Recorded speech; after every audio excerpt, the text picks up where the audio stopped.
Hi hello welcome to Sakshi sports. Match లో 7 వికెట్ల తేడాతో ఘోరంగా ఓడిపోయిన తర్వాత పాక్ ప్లేయర్లతో షేక్ హ్యాండ్ ఇవ్వడానికి భారత్ ఆటగాళ్లు నిరాకరించిన ఘటన క్రికెట్ వర్గాల్లో చర్చనీయాంశంగా మారింది.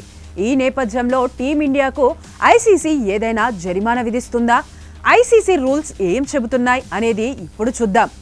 మ్యాచ్ ఓడిపోయిన తర్వాత పాక్ ఆటగాళ్లు టీమిండియాతో కరచాలనం చేయడానికి క్యూలో నిలబడ్డారు.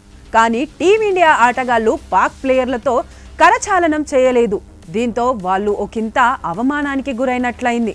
అటు ఈ విషయంపై Pak manager Asia cricket council ఎదుట అధికారిక నిరసన తెలిపినట్లు తెలుస్తోంది. వాస్తవానికి క్రికెట్ నియమాల ప్రకారం మ్యాచ్కి ముందు లేదా తరువాత ఒక జట్టు తన ప్రత్యర్థితో కరచాలనం చేయకపోతే అది నేరం కాదు. షేక్ హ్యాండ్ అనేది గేమ్ స్పిరిట్లో భాగంగానే పరిగణిస్తుంటారు. మ్యాచ్ సమయంలో ఏ జట్టు కానీ లేదా దాని ఆటగాళ్లు తమ ప్రత్యర్థులతో కరచాలనం చేయమని బలవంతం చేయరు. క్రికెట్ సంస్కృతిలో భాగంగా మాత్రమే 2 జట్ల ఆటగాళ్లు మ్యాచ్ తర్వాత షేక్ హ్యాండ్ ఇచ్చుకుంటారు.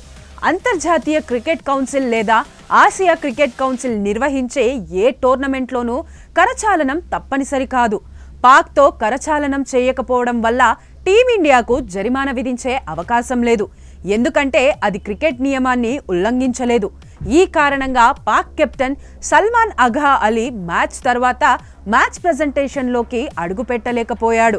ఈ ఏడాది ఏప్రిల్లో పహల్గామ్ ఉగ్రవాద దాడి తరువాత భారత్, పాకిస్తాన్ మధ్య రాజకీయ ఉద్రిక్తత పెరిగాయి.